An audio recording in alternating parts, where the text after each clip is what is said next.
नमस्कार। बॉस्टन से सतीश झा। आज एक ऐसे भारतीय की बात करते हैं जिसने आधुनिक भारत, जो कि समाजवाद के बाद नरसिम्हा राव के साथ शुरू हुआ भारत, उसके पहले से कहिए इंदिरा गांधी ने जो एक नींव डाली थी अपने आखिरी चरण में नेतृत्व के, उस व्यक्ति की बात करते हैं। नाम है डॉक्टर वी कृष्णमूर्ति। उनका देहांत 26 जून को हुआ। वो करीब, उनकी उम्र कुछ 90 से ज़्यादा थी। उनसे मेरा परिचय तब से था जब मैं 20-21 बरस का था। इत्तेफाक से उनसे परिचय हुआ और वो हमारे जो पब्लिक सेक्टर में किस तरह से प्रबंध करते हैं, कैसे सोचते हैं, पॉलिसी बनाने में क्या करते हैं, उसमें वो मेरे मेंटोर की तरह रहे। जब मैं मेंटरों को गिनता हूँ, मेंटर्स में जयप्रकाश नारायण पहले थे और प्राइवेट सेक्टर के लिए प्रकाश टंडन, जो हिंदुस्तान लीवर के पहले भारतीय चेयरमैन थे, और पब्लिक सेक्टर में डॉक्टर कृष्णमूर्ति जी के साथ मेरा संबंध था। हर एक महीने 2 महीने में 1-आध घंटा बैठ के बातचीत करना, जो देश के तमाम मुद्दे थे उन पर। तब तक वो BHEL के चेयरमैन रह चुके थे। मारुति की उन्होंने स्थापना की। संजय गांधी के जाने के बाद इंदिरा गांधी ने उनसे कहा कि ये काम आप देखिए, तो उन्होंने मारुति को जो एक कार्यान्वित किया वो कृष्णमूर्ति ने किया। उसके बाद स्टील अथॉरिटी के चेयरमैन थे, इंडस्ट्री के सेक्रेटरी उसके पहले रह चुके थे, कंपटीशन कमीशन के चेयरमैन हुए, बीच में प्लानिंग कमीशन के मेंबर थे। और मेरा उनसे जो संबंध रहा, ताल्लुक़ रहा, वो 1980 से, मैं पिछली बार उनसे मुलाकात मेरी 2014 में हुई। और जब तक मैं देश में था, हर 1-2 महीने में उनसे 1-आध घंटा 2 घंटे की मुलाकात होती। हम लोग चाय पीते और बात करते देश के मुद्दों के बारे में, विज्ञान के बारे में, तकनीक के बारे में, प्रबंध के बारे में। राजनीति के बारे में बिल्कुल नहीं करते थे। उनसे जो कुछ सीखने को मिला, एक डॉक्टर वी कुरियन थे जिन्होंने अमूल की स्थापना की। अपने आप देखें तो उनकी एक बहुत अहम भूमिका रही है भारत को, जो आज का भारत हम देख रहे हैं, उसको बनाने में। दूध के साथ कोऑपरेटिव बनाना, उससे एक पूरा जो है प्रबंध का मॉडल बनाया गया, उससे देश की शक्ल थोड़ा बदली। जिन लोगों को याद होगा 1947, 48, 50 का भारत, उसके मुकाबले जिस तरह से कुरियन लड़ाई की और एक नए प्रबंध की, नए रास्ते की तलाश की और एक नई आधारशिला बनाई जिससे कि चीज़ें आगे बढ़ें। उसी तरह कृष्णमूर्ति ने मारुति के साथ देश में जिस तरह उत्पादन होता है उसका पूरा ढांचा बदल दिया। आज हम देख रहे हैं, जो भी हम देख रहे हैं, उसके पीछे जो भी कृष्णमूर्ति ने किया उसका बड़ा योगदान है। वो योगदान क्या है, मैं कुछ चीज़ों का जिक्र करूँगा जिनकी अपने आप में अहमियत है अगर आप नीति की तरफ देखें तो। एक बार उन्होंने मुझसे पूछा कि मारुति का दाम कितना होना चाहिए। अभी तक मारुति लॉन्च नहीं हुई थी और तब बात करीब 82-83 की होगी, लॉन्च हुई नहीं थी मारुति। तो मैंने कहा कि देखिए, तब एम्बेसडर बनती थी करीब 18-20 हज़ार, फिएट बनती थे 10-12 हज़ार, स्टैंडर्ड 3-5 हज़ार। सब मिला के जो पूरा उत्पादन था देश में कारों का, वो 40 हज़ार से कम होता था हर साल। और लंबी लाइन होती थी 10-10 साल, 5-5 साल के लिए। उनमें आपको लाइन लगानी पड़ती थी, क्यों में रहिए, पैसा दीजिए, इंतज़ार करते रहिए गाड़ी कब आएगी।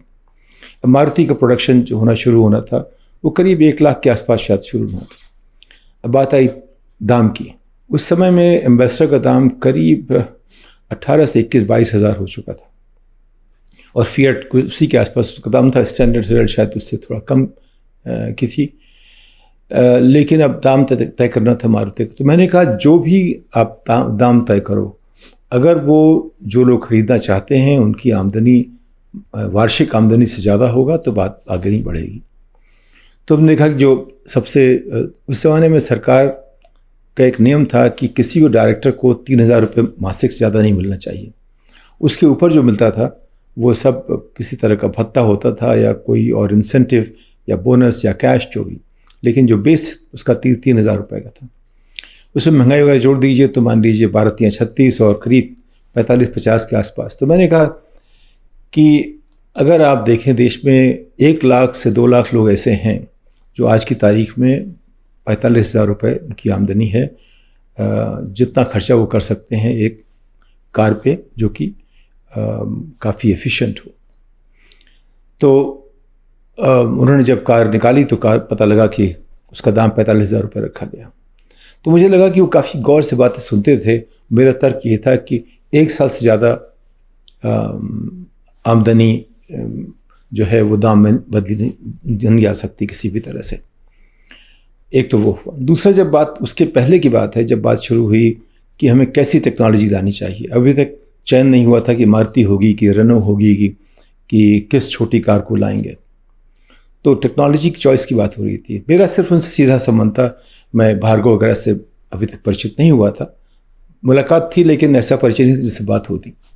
तो कृष्णमूर्ति से जो मैंने कहा कि देखिए, देश में एक बड़ी बीमारी है कि जब भी हम कोशिश करते हैं भविष्य में जाने की, जो हम लाते हैं वो भूत से लेके आते हैं। जो कारखाने जिनका जीवन काल समाप्त हो चुका है, जो स्क्रैप हो चुके हैं, वो कारखाने लेके हम यहाँ आते हैं।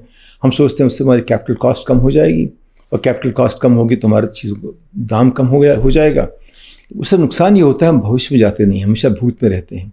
हमारी साइकिल 5, 6, 7 साइकिल पीछे रह जाती है, प्रोडक्शन की साइकिल, इनोवेशन की साइकिल।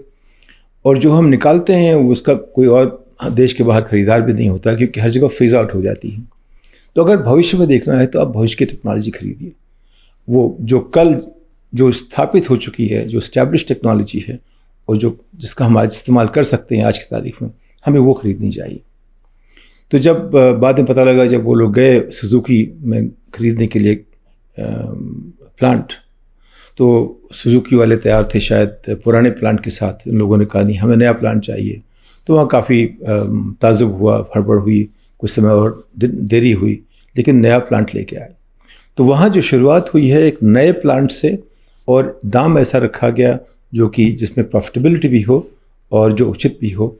तो जो बेस लाइन दाम हो 45,000 रुपये, और जो फैक्ट्री बनी वो नई जो सुजुकी की फैक्ट्री थी उस हिसाब से बनाई गई। तो वो तो 2 इस तरह से हमने देखे जिससे एक तरह से बड़ा बदलाव आया। मारुति ने जो OEM की जो भूमिका है देश में, आज ऑटोमोटिव इंडस्ट्री में भारत के OEM की अपनी एक अहमियत है, अपनी हैसियत है, अपनी पहचान है। एक हमारे मित्र थे जिन्होंने एक बड़ी ऑटो कंपनी बनाई। करीब 15 साल पहले वो अमेरिका की सबसे बड़ी जो OEM कंपनी उस ज़माने में थी, उसको ख़रीदने का उन्होंने साहस किया। शायद नहीं खरीद पाए, लेकिन जैसे करीब 15-20 साल पहले ये सिलसिला शुरू हुआ था कि भारत के उद्योगपति दुनिया की कंपनियां खरीदने के लिए बाहर निकल रहे थे। इसी से आपने देखा लक्ष्मी मित्तल स्टील के सबसे बड़े बन गए उद्योगपति, अनिल अग्रवाल चले गए नॉन फेरस मटीरियल में, बाबा कल्याणी चले गए फोर्जिंग में। इस तरह से कुछ एक जो भारत के उद्योगपति थे वो दुनिया में उन्होंने अपनी पहचान नंबर 1 तक बनाई। उसकी वजह थी कृष्णमूर्ति ने जो सिलसिला शुरू किया 80 के दशक में शुरुआत में, उसने एक ज़मीन बनाई, उस ज़मीन तैयार की। उसका बहुत असर पड़ा हमारी मैन्युफैक्चरिंग पर, उत्पादकता पर, और एक जो मैनेजमेंट कल्चर पड़ा। अब जब मारुति आई तो उन्होंने काफ़ी जापान की जो मैनेजमेंट की तकनीकें थीं वो देश को समझाई। गुड़गांव में लोग जापानी समझने लगे, सबको 150 शब्द आया करते थे अगर वो काम करते थे मारुति में या ऑटोमोटिव इंडस्ट्री में। मैं जब OEM कंपनी को देखने जाता था, उनके यहाँ जापानी भाषा में, हिंदी में, अंग्रेज़ी में जापानी लिखी रहती थी। लोग सिखाते थे इसका मतलब ये होता है। यानी कि लोगों को ट्रेन करने में जो कृष्णमूर्ति ने किया उसका बहुत बड़ा योगदान था। उनका स्टील अथॉरिटी में जब तक थे उसकी अपनी अलग पहचान थी। उसके बाद जो लोग चेयरमैन वगैरह आए, अगर आप देखिए रिकॉर्ड, तो एकाएक पता लगा कि घाटा हो रहा है 50-60 हज़ार करोड़ रुपए का स्टील अथॉरिटी से। जब तक कृष्णमूर्ति थे उसकी हालत एकदम अलग थी। BHEL को उन्होंने नंबर 1 बना दिए थे अपने ज़माने में, ऐसी जो पावर प्लांट बनाने की कंपनियों में, जो उसकी अपनी अलग जगह बन गई थी। लेकिन जब वो हटते थे वहाँ से तो जो दूसरे लोग आते फिर वही सिलसिला शुरू हो जाता। वो इसकी एक अपनी अलग कहानी है। लेकिन जहाँ जहाँ कृष्णमूर्ति गए वहाँ प्रबंध में जो सुधार हुआ वो एक अपनी तरह से देखें तो एक आश्चर्यजनक था। मैं उनको मानता था कि वो भारत के जैक वेल्च हैं, या मैं ये भी कहता था कि वो जैक वेल्च से 2 कदम आगे हैं, क्योंकि जैक वेल्च डांट के मैनेज करते थे, कृष्णमूर्ति मुस्कुरा के मैनेज करते थे। और उनकी एक इंजीनियर के लोगों के बीच में एक बड़ा उनका सम्मान था कि एक इंजीनियर भी हैं, मैनेजर भी हैं। उसके अलावा उनसे बहुत कुछ सीखा। जब स्टील अथॉरिटी के चेयरमैन थे, जब भी बोर्ड की मीटिंग होती तो मुझे कहते एक किनारे में कोने में बैठ जाओ, क्योंकि स्टील अथॉरिटी के अंदर कई सारे कारखाने थे, हर एक के चेयरमैन बोर्ड मेंबर, उनकी बोर्ड की मीटिंग बहुत लंबी चौड़ी हो जाया करती थी। उसमें बुलाते थे ऐसे कोई BL माहेश्वरी, मुंजत्रेया, ऐसे लोग बुलाते थे, तो वो लोग बोलते और मैं पीछे सुनता, फिर रात में बैठ के आपने क्या सुना, क्या देखा, उस तरह की बातें होती। उससे मैं भी सीखता, वो भी समझते कि मैं क्या सोचता हूँ। मेरे बारे में उनका ये मानना था कि मैं नई पीढ़ी का हूँ, मैं नई तरह से चीज़ों को देखता हूँ, उसकी उन्होंने मुझे जगह बना के दी। तो उस तरह से जो आगे सोचने वाला जो एक अच्छा प्रबंधक होता है, वो उन चीज़ों को देखता है कि भविष्य में कैसे जाना है। तो जो औसत चेयरमैन होता है वो कहता है कि ऐसा नहीं कर सकते, कैसे हम बाहरी को बुला सकते हैं बैठाने के लिए बोर्ड की मीटिंग में।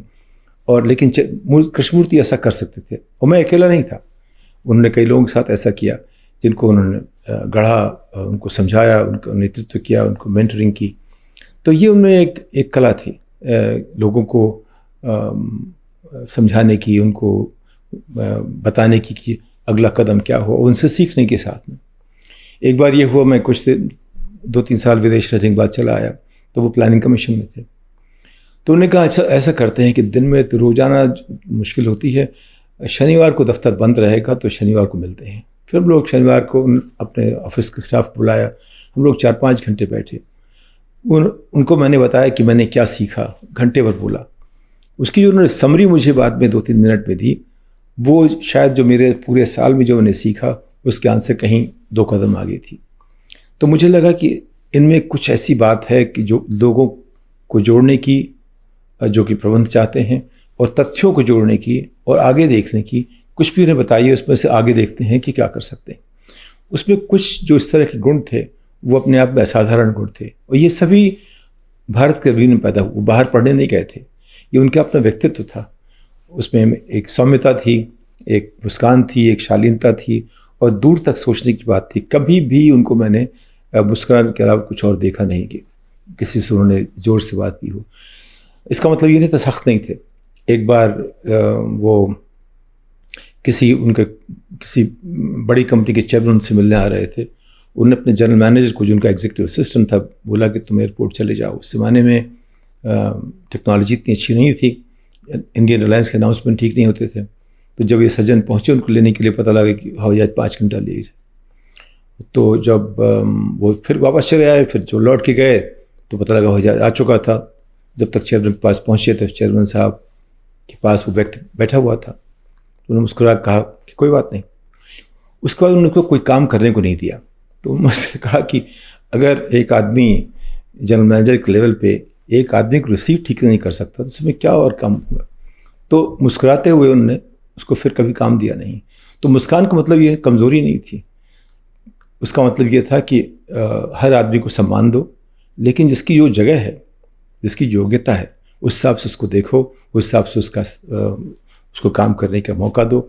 और सबको एक मौका, 2 मौका हो सकता है एक आध बार फेल होने का, लेकिन फेल होना अपने आप में कोई गुण नहीं है। आप अच्छा काम करोगे, रास्ते में कुछ गलतियां होंगी, उसको सुधारोगे। देखना पड़ता है सबको कौन कैसे बढ़ते हैं। तो खैर, उनके जो भी बड़े नेता होते हैं, उनको हम नेता ही मानेंगे। लीडरशिप राजनीतिक नेता नहीं है, प्रबंध के नेता है। लेकिन देश में जो आज की तारीख में हम देखते हैं, उत्पादकता जो बढ़ रही है, या हम जहाँ पहुँच गए हैं, 1980 में हमारा जो प्रति व्यक्ति आमदनी देश की थी $250 थी, आज करीब करीब $2000 के आसपास है। अपने बड़ी उपलब्धि है वो, अगर आप देखें एक तरह से। तो इस बात को देखते हुए कि हमने किसी को पढ़ाया लिखाया नहीं, 95% लोग अभी हाई स्कूल पास नहीं कर पाते, वो देखते हुए लगता है कि ये जो भी हुआ है हमारे देश में, अपने आप में बहुत बड़ी बात है, क्योंकि तमाम और देश ऐसा नहीं कर पाए हैं।